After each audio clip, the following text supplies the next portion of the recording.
¿verdad? Que son los más comunes y se van a caracterizar por una producción de prolactina mayor a 200 nanogramos sobre mililitro. Inferior a esto, podemos pensar que es por fármacos o por alguna patología.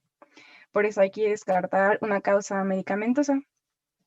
También hay tumores funcionales productores de hormona del crecimiento, son el 16%, ya sabemos que en adultos dan acromegalia, y el diagnóstico se hace por aumento del factor de crecimiento insulínico tipo 1.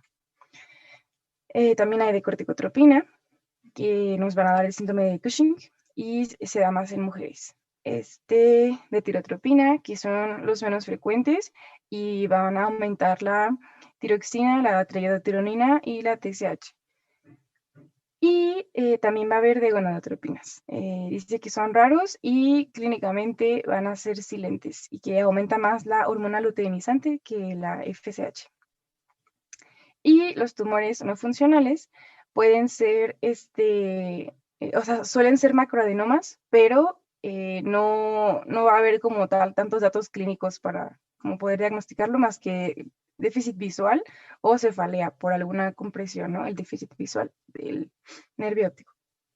Y dice que a veces puede estar aumentada la prolactina, pero no es, ¿cómo se llama? O sea, no se compara la cantidad de prolactina secretada con el tamaño del macroadenoma. Va a ser inferior a 100 nanogramos sobre mililitro. Y entonces el diagnóstico diferencial de los tumores hipofisarios van a ser todas estas: una metástasis, un fibroma, un meningioma, un sarcoma, un aneurisma de la arteria carótida interna o una hemorragia hipofisaria, que también se llama apoplejía hipofisaria. Y aquí está, por ejemplo, una imagen que muestra la hemorragia.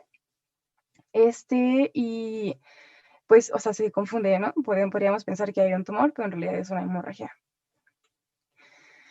El tratamiento va a depender del tumor porque no es lo mismo un prolactinoma, que no va a requerir cirugía y se va a tratar con bromocriptina, que es un agonista de dopamina, porque la dopamina inhibe a la prolactina, que un tumor, por ejemplo, de hormona del crecimiento, que casi siempre se van a tener que operar. Y la cirugía es transesfenoidal, aquí está, y algunos requieren radioterapia. Las complicaciones del tumor puede ser, por ejemplo, un hipopituitarismo por compresión del tallo, porque aquí está el tallo, ¿no? Y si el tumor de la adenohipófisis crece y oprime este tallo, no va a haber una conexión, ¿no?, entre hipotálamo y hipófisis. Por lo tanto, aunque el hipotálamo estimule para que se secreten las hormonas, no se van a liberar, porque pues va a estar destruido aquí, ¿no? Entonces va a dar un panhipopituitarismo. Y una de las complicaciones pues sería la diabetes insípida, ¿no? Porque no habría ADH.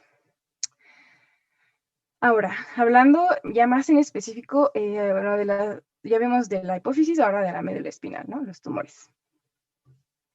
Vamos a tener que hay 3 tipos: el intramedular, el extramedular y el extradural. El intramedular, pues aquí está en la médula espinal, ¿no? Sería este. El extramedular, pues está, o sea, es intradural, extramedular porque está como adentro de la dura madre, pero fuera de la médula, sería este, por ejemplo. Y el extradural, que es afuera de las meninges, aquí está, sería este. Entonces son los 3 tipos. En los intramedulares, los gliomas son los más comunes. En el intradural extramedural, los meningiomas son los más comunes. Y en el extradural sería por metástasis. O sea, fíjense, es algo que está como afuera de la médula, pero que llegó a comprimirla. Aquí también se puede ver en las imágenes, ¿no? Pueden ser sarcomas, linfomas, y en el libro decía que puede ser cáncer de pulmón, cáncer de mama, una metástasis que puede estar invadiendo la médula espinal. Es como lo general. Las manifestaciones clínicas de los tumores en la médula espinal pues van a depender del lugar de lesión. Si hay una lesión en la vía piramidal, pues nos va a dar un síndrome de motoneurona superior. Por lo tanto, va a haber espasticidad en la baja, Babinski positivo, déficit motor, reflejos aumentados, ¿no? Entonces, aquí les puse un dibujo. Esta es la vía corticoespinal. Y ya más abajo sigue la médula, ¿no? Aquí están las pirámides, la decusación. Si nosotros tenemos un tumor que esté aplastando la parte posterior de la médula espinal, vamos a estar afectando el tracto corticoespinal, entre muchas cosas, ¿no? este, que sería como esta parte de acá, ¿no? Y si el tumor está aplastando la porción inferior o está dañando la porción anterior de la médula espinal, nos va a dar un síndrome de motoneurona inferior, ¿no? Por lo tanto, en el síndrome de motoneurona inferior, que él lo manejaba como nervios periféricos, pues va a haber flacidez en vez de rigidez, hiporreflexia, déficit sensitivo, porque también por los cordones anteriores y la parte lateral viaja el haz, se me olvidó el nombre, espinotalámico, que maneja la sensibilidad.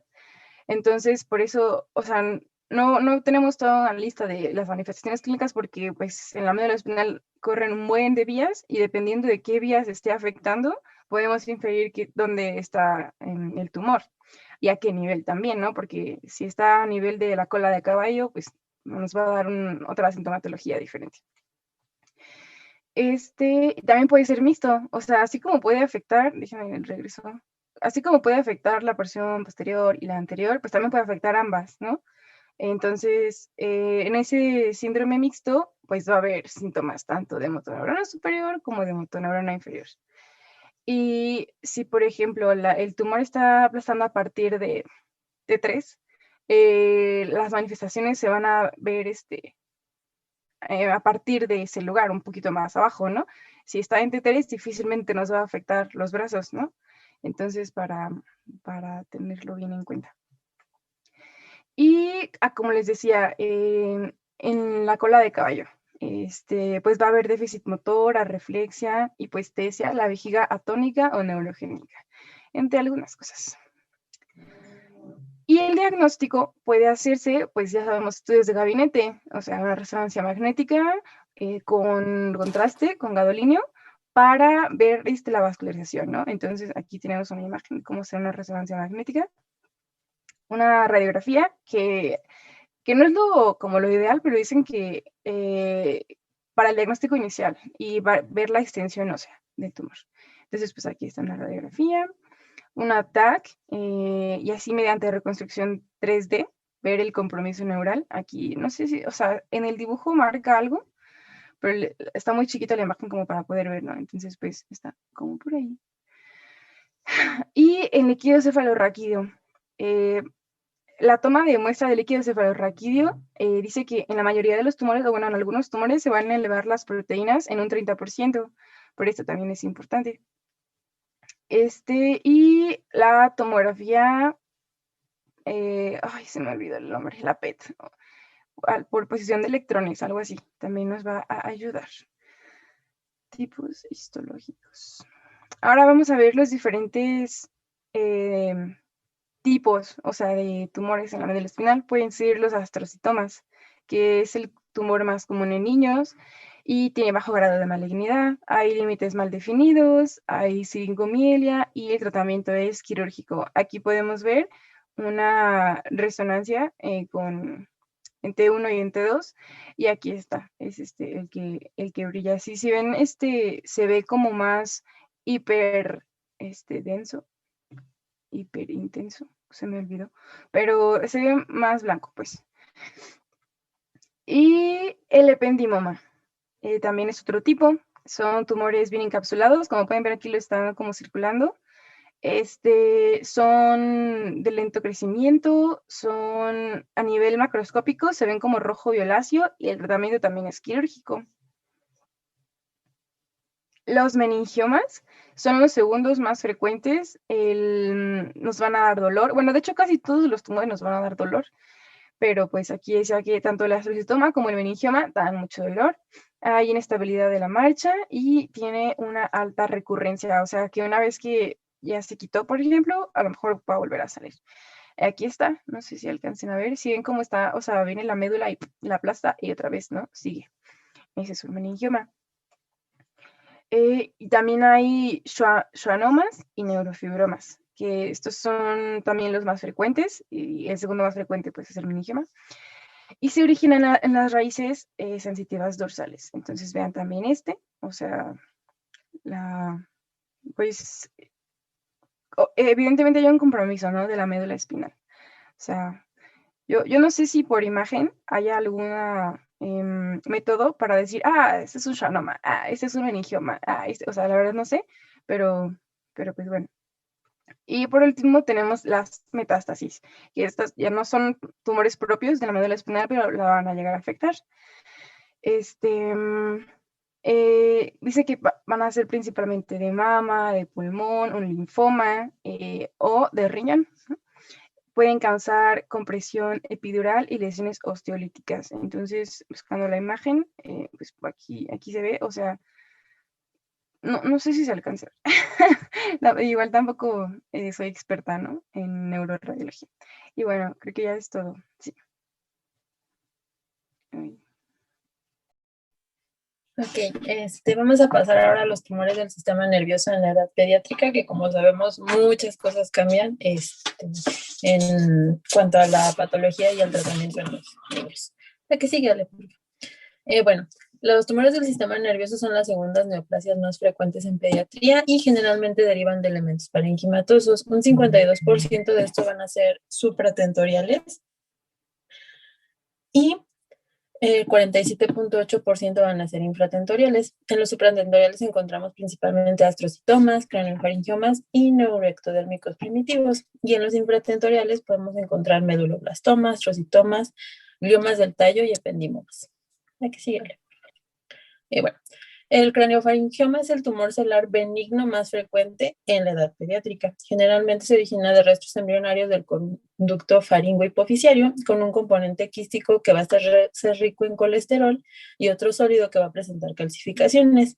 Dentro de las manifestaciones podemos encontrar cefalea, disminución visual o campimétrica y alteraciones endocrinas.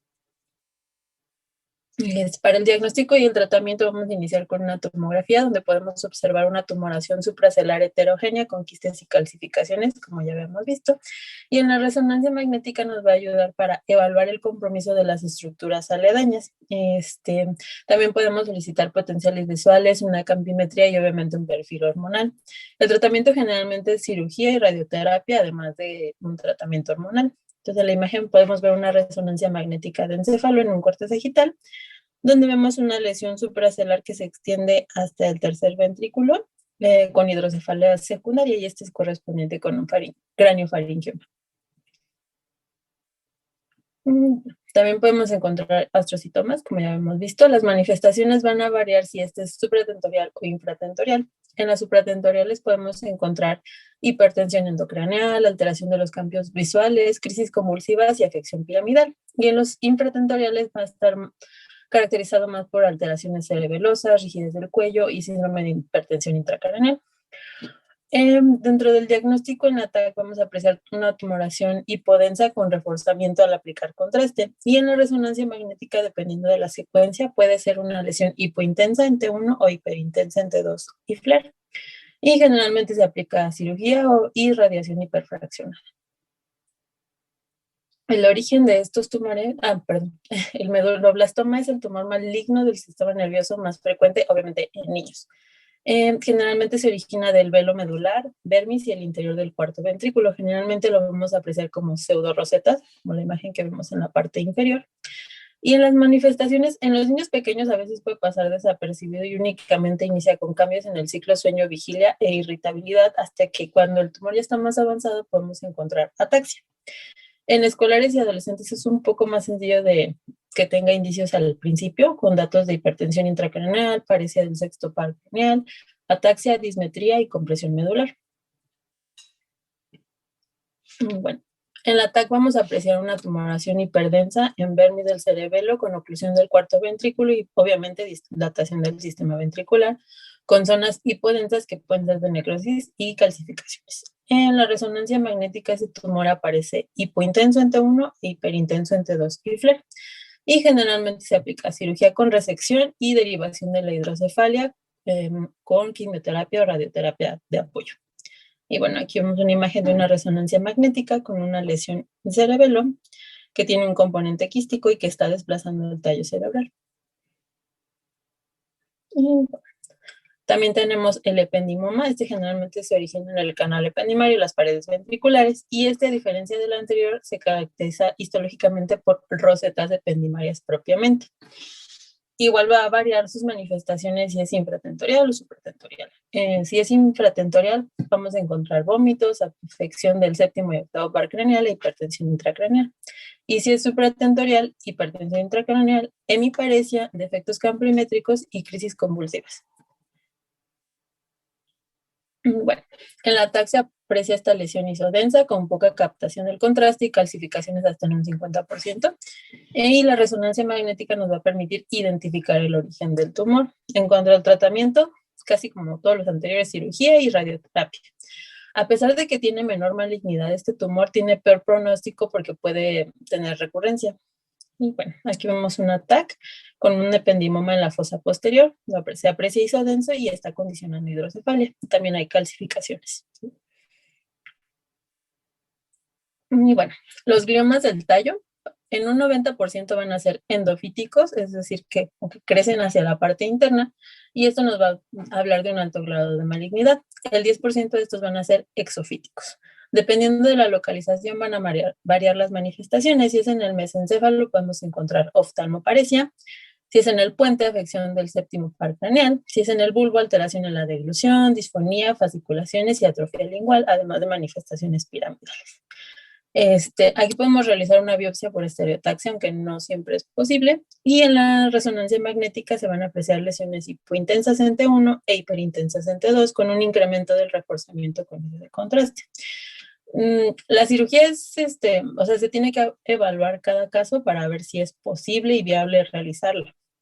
Y si no, se puede recurrir a la radioterapia hiperfraccionada. Bueno, aquí vamos una imagen de un tumor en un niño de 5 años, y se puede apreciar en el engrosamiento del puente. Okay. Ahora vamos a hablar de complicaciones neurológicas que puede tener el tratamiento contra el cáncer. Entonces, bueno, con el paso de los años, el avance de la tecnología y la medicina, pues tenemos, además del desarrollo humano, tenemos un número creciente de pacientes con cáncer, pero también un más número de terapias anticancerosas. Esto nos lleva a tener pacientes que muchas veces están polimedicados, ya sea por la terapia dirigida contra el cáncer o por comorbilidades que tienen además del cáncer. Entonces, siempre que tengamos un paciente con afección neurológica añadida a un cáncer, nos debemos preguntar si los signos y síntomas están derivando de una progresión tumoral, ya sea una metástasis o del mismo tumor del sistema nervioso o de una complicación del tratamiento, porque generalmente las principales complicaciones van a estar derivando del tratamiento.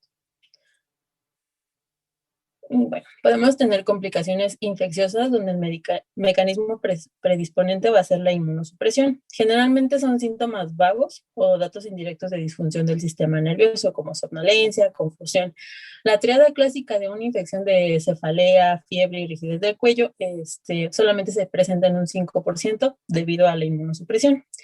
Podemos encontrar meningitis, encefalitis o abscesos, y estos son los microorganismos que generalmente se encuentran. Vamos a necesitar hacer una correcta anamnesis y un examen neurológico y analizar el tipo de deficiencia con los estudios de laboratorio. La que sigue, Ale. Dependiendo del déficit que encontremos en los estudios de laboratorio, esto nos va a orientar si está además concomitante con alguna enfermedad hematológica u otros tumores. Y además, analizando el tratamiento que se le está dando al paciente, esto nos va a llevar a identificar un posible patógeno. Aquí sigue. Y bueno, además de los estudios de laboratorio, tenemos que hacer un estudio de imagen contrastado, preferentemente una resonancia, para descartar, como ya les había mencionado, si los síntomas están relacionados con progresión tumoral, infección u otra complicación. En las resonancias generalmente se pueden llegar a confundir los abscesos con las metástasis, entonces aquí nos podemos apoyar ya sea de espectroscopía, difusión o perfusión. El realce meningio, que es frecuente en la neuroinfección, se puede apreciar también en carcinomatosis meningia o por una secundaria a una punción, o incluso es transitorio en crisis convulsivas, entonces hay que analizar todo el cuadro del paciente. Se tiene que realizar también un examen de líquido cefalorraquídeo para medir la presión intracraneal, los cultivos estándar, y se puede hacer una prueba de antígeno para criptococo y PCR y cultivo para tuberculosis, ya sea si vemos que la infección es aguda o crónica. Además de los laboratorios como estándar, podemos pedir muestras bronquiales, igual para identificar tuberculosis, o un citobacteriológico de orina y antígeno para Legionela, que también es común. Y en neurocirugía, cuando se ha operado al paciente previamente, para descartar infección iatrogénica por estafilococos o propionibacteria. Muchas veces, si todo esto no nos da un indicio de qué patógeno puede estar afectando al paciente, a veces es necesario realizar una biopsia. Y bueno, aquí tenemos los cuadros neuroinfecciosos y los agentes etiológicos más comunes, que como vemos, pues son bastantes, aunque generalmente por cada manifestación son 2 o 3 los más comunes. Y bueno, aquí vemos una resonancia de encéfalo con contraste. Como les había comentado, en la letra A vemos metástasis cerebrales y en la B son abscesos. Son, pues, difíciles de distinguir. Y en la otra imagen vemos una resonancia magnética con reforzamiento meningio por una infiltración que está causando un efecto de masa en una paciente que previamente tenía cáncer de mama. Ok, eso por la parte de infecciones. Dentro de las complicaciones vasculares, pues estas también son frecuentes en pacientes oncológicos y nos pueden afectar cualquier nivel del sistema nervioso central. En los pacientes con cáncer sistémico se ha visto que hasta el 15% presentan complicaciones vasculares. Sin embargo, al igual que con las complicaciones infecciosas, solamente la mitad llegan a presentar síntomas típicos de un EBC. En el cáncer pulmonar estas manifestaciones aumentan hasta un 30% y están más o menos en un 10% en otro tipo de cánceres como mama, linfoma, leucemia, ginecológico, de vesícula o gastrointestinal. Y estas mismas complicaciones vasculares se pueden llegar a presentar cuando tenemos un paciente con trasplante de médula. ¿Qué sigue? Pues la principal complicación es la hemorragia intracraneal. Está ligada a una trombocitopenia y se presenta hasta en el 39% de los pacientes. El EBC isquémico o hemorrágico se puede presentar hasta en 31% de los casos.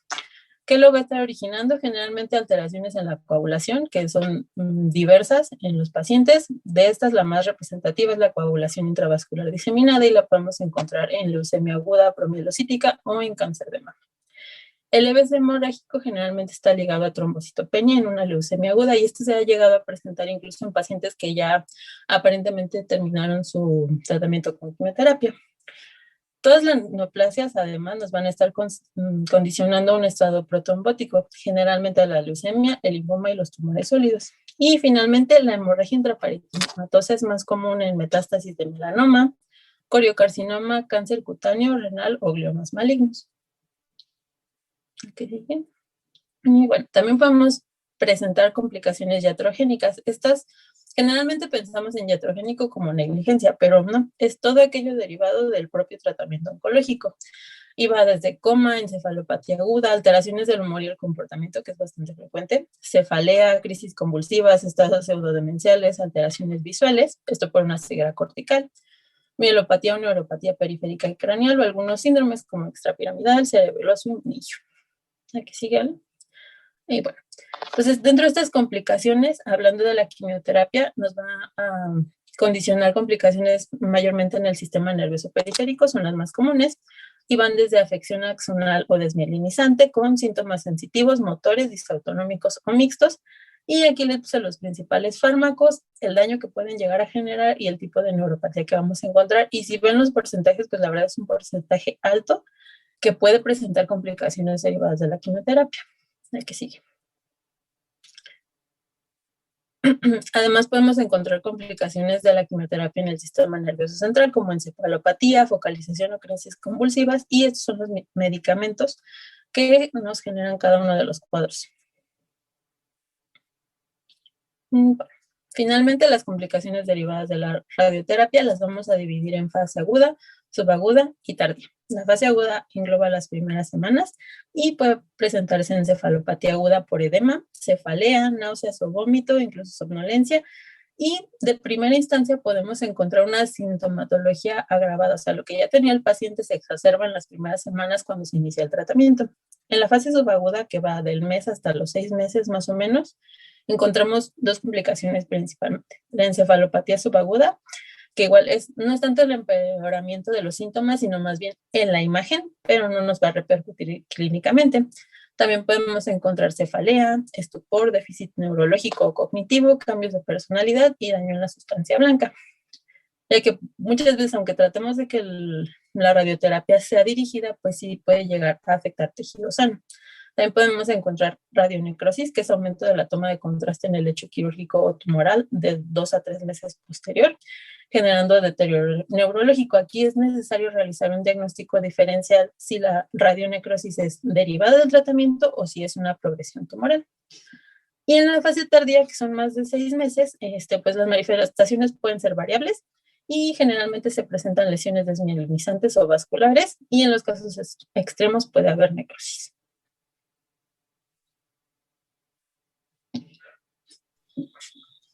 Bueno, y ya para acabar con este tema, yo voy a hablarles de los síndromes neurológicos paraneoplásicos.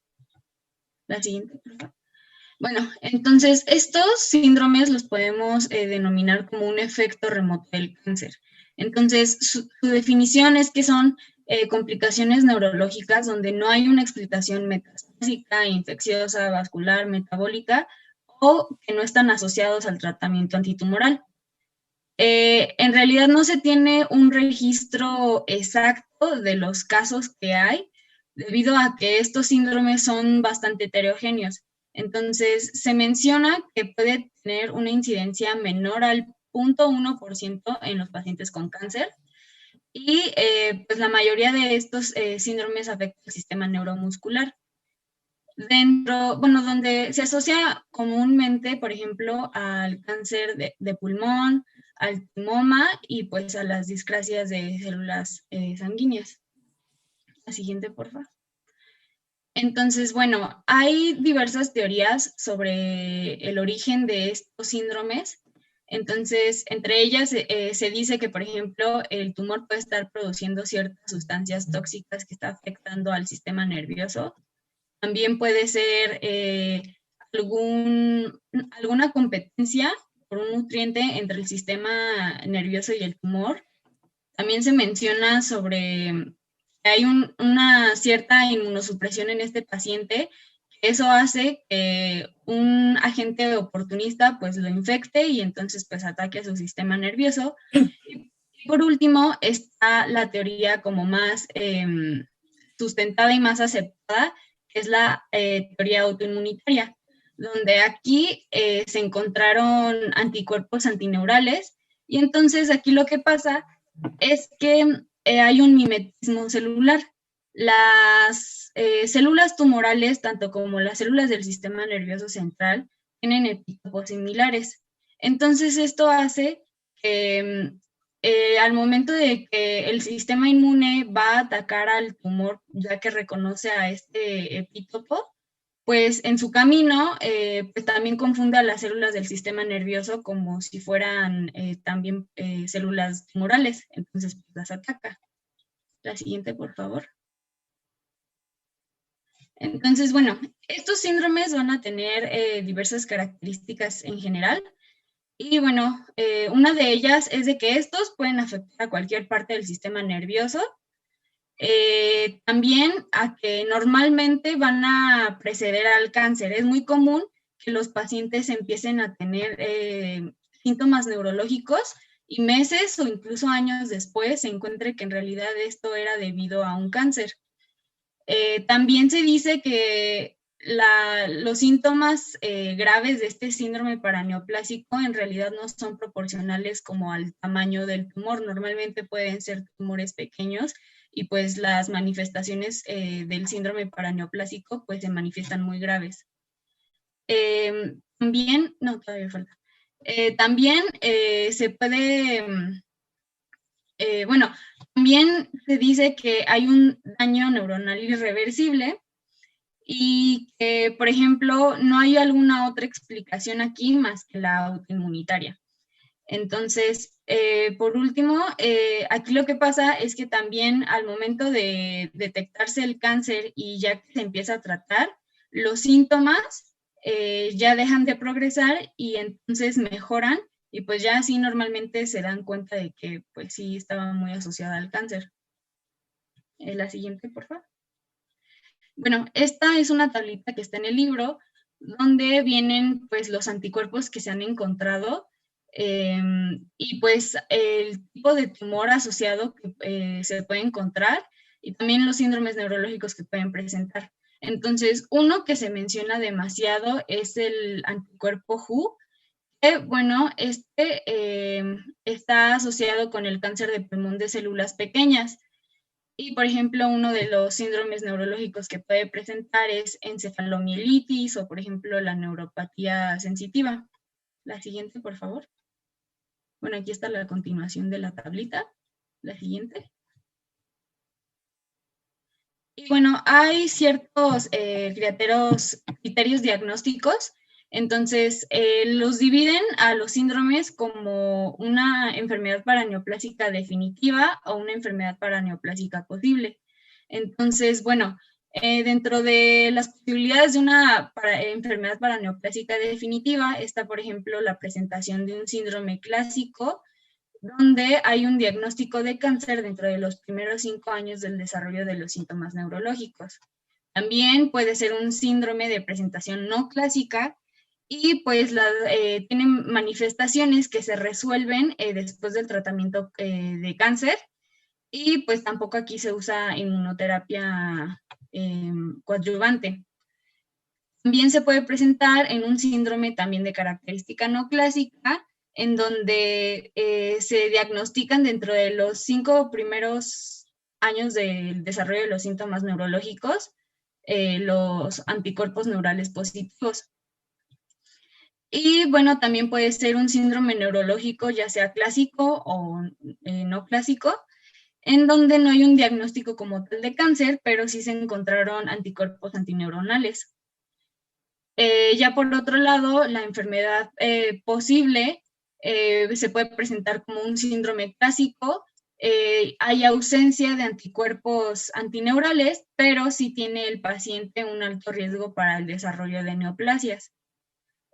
También puede ser un síndrome neurológico, ya sea clásico o no, sin un diagnóstico de cáncer, pero con anticuerpos antineuronales positivos. Y también puede ser, por último, un síndrome no clásico con diagnóstico de cáncer y que lleva 2 años de desarrollo de síntomas neurológicos donde no se encuentran anticuerpos neuronales. La siguiente, por favor.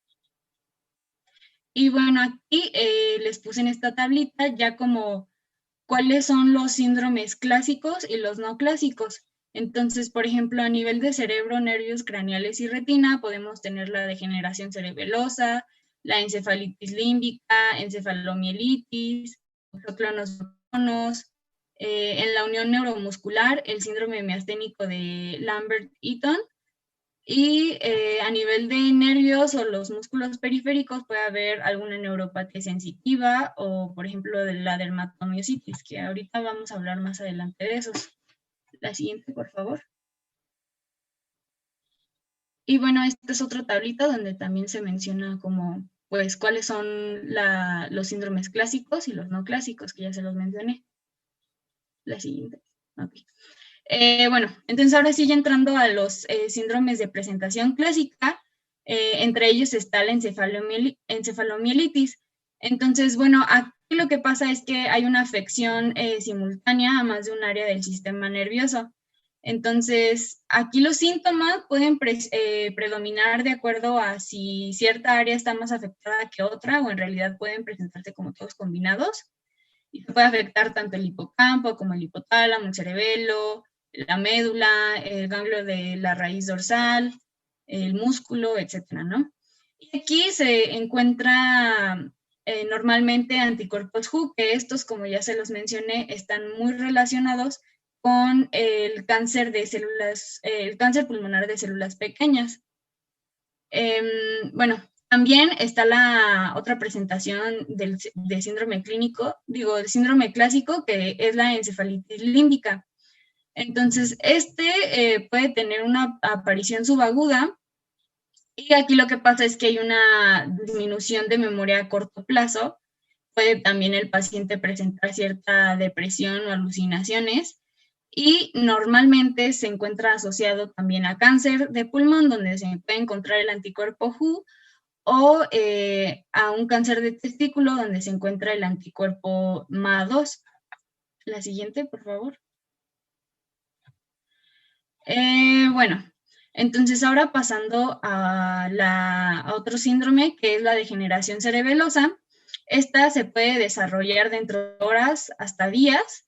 Y bueno, normalmente en el examen histopatológico pues se puede encontrar una disminución de las células de Purkinje y adelgazamiento de la capa molecular y granulosa. Entonces estos pacientes normalmente pueden manifestar mareos, vómitos, diplopia, ataxia o nistagmo. Y aquí se pueden encontrar anticuerpos YO que están relacionados con el cáncer de mama y ginecológico, también los anticuerpos HU, los anticuerpos TR relacionados con el linfoma de Hodgkin y los anticuerpos RI que están relacionados con el cáncer de mama. La siguiente. Ok. Ahora también puede presentarse oxoclono, mioclono. Entonces aquí lo que pasa es de que hay una aparición de movimientos involuntarios oculares que pueden ser en diferentes direcciones y normalmente estos son carentes de fase sacádica. Entonces también se presenta ataxia y mioclonías en este tipo de pacientes con este síndrome. Y entonces aquí los anticuerpos que se van a encontrar comúnmente son los RI, que están relacionados con el cáncer de mama. También se puede encontrar en pacientes que presentan un neuroblastoma o en pacientes adultos con un cáncer pulmonar. No, todavía no. Bueno, la neuropatía sensorial también, bueno, es otro síndrome en donde hay una afección al ganglio de la raíz dorsal, que afecta también la vía propioceptiva y el paciente va a presentar ataxia en los miembros inferiores, pseudotetosis en los miembros superiores, puede tener reflejos de estiramiento ausentes y alteración en la marcha. Y este tipo de síndromes se pueden encontrar anticuerpos HU, los CU o los anficina, que están muy relacionados también con el cáncer de pulmón de células pequeñas. La siguiente, ahora sí.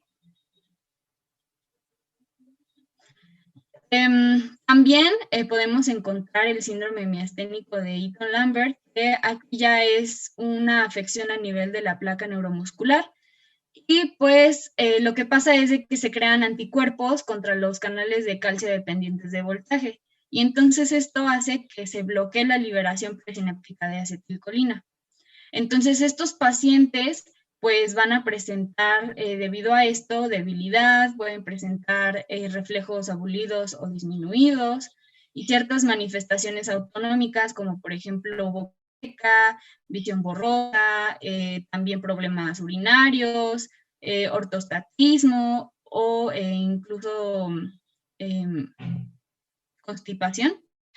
Y bueno, también está la dermatomiositis, en donde aquí este síndrome afecta tanto a la piel como al músculo. Entonces, estos pacientes presentan debilidad en la musculatura proximal y esto es de manera simétrica y también puede ser dolorosa. Entonces, por ejemplo, a estos pacientes les puede costar trabajo, no sé, ponerse de pie o como recargarse. Aquí podemos encontrar en estos pacientes un aumento de la fosfocreatina sinasa y están muy relacionados con el cáncer de mama, pulmón, ovario y estómago. En estos pacientes, dentro de las manifestaciones a nivel de la piel, puede ser, por ejemplo, un exantema en la región periorbitaria. También pueden presentar placas escamoeritematosas en el dorso de las manos. También pueden presentar telangiectasias periunguiales y, por último, fotosensibilidad con erupciones cutáneas. La siguiente. Y bueno, ya una vez que hablé de estos síndromes, bueno, la manera de diagnosticar estos puede ser, por ejemplo, bueno, antes que nada, normalmente, como ya les dije, se encuentra estos síndromes van a presentarse mucho antes de que se detecte un cáncer. Normalmente se dice que en un 60% de los casos. Entonces, nosotros podemos detectar o asociar estos síndromes con cáncer. Estudiamos, por ejemplo, en el líquido cefalorraquídeo, pues podemos encontrar ciertos signos de inflamación, podemos encontrar pleiocitosis linfocitaria, hiperproteinorraquia y bandas oligoclonales. También pues, nos van a ayudar mucho los estudios de imagen, por ejemplo, una tomografía de cuerpo completo para pues, poder tener una visualización más completa de tórax y abdomen. También la mastografía, el ultrasonido para detectar algún cáncer a nivel ginecológico o pues también en hombres. O también, en dado caso, se puede utilizar la tomografía por emisión de positrones. Entonces, si en estos pacientes que ya se tiene la sospecha de un cáncer no se les encuentra, normalmente se les tienen que seguir haciendo los estudios cada 6 meses por un periodo de 4 años. Otra cosa que nos puede ayudar al diagnóstico es buscar anticuerpos onconeurales. Sin embargo, se menciona que aproximadamente solo el 50% de los pacientes van a presentar anticuerpos onconeurales y el hecho de que no los tengan no va a descartar que no esté relacionado con algún tipo de cáncer. Es la siguiente, por favor. Y bueno, ya por último, normalmente aquí pues estos síndromes van a mejorar una vez de que se detecte el tumor y que se empiece el tratamiento antitumoral. Y pues aquí lo que pasa es de que se va a eliminar, por así decirlo, el estímulo de estas células tumorales y pues no va a haber un ataque del sistema inmune al sistema nervioso. También se pueden usar, por ejemplo, esteroides. También, por ejemplo, si no funciona, si no hay respuesta ante el uso de esteroides, pues se puede recurrir al uso de inmunoglobulinas. Y si no, pues ya se puede recurrir al uso de plasmaféresis o ciclofosfamida. También tratamiento complementario, pues está la fisioterapia en pacientes que pues hayan presentado alguna lesión a nivel muscular, por ejemplo. También, pues los neuromoduladores nos van a ayudar para los pacientes que puedan presentar dolor. Y, por ejemplo, para los oxoclonos y las mioclonías nos pueden ayudar medicamentos, por ejemplo, como el clonazepam o el propanolol. Y, por ejemplo, en el síndrome de Eaton-Lambert, pues, por ejemplo, también podemos utilizar la diaminopiridina o la piridoximina. Y pues ya, ahora sí sería todo del tema.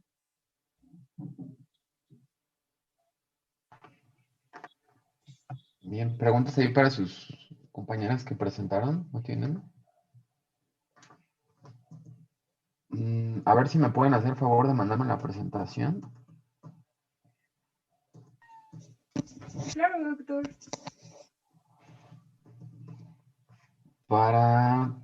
¿Se la pasamos por WhatsApp o por correo?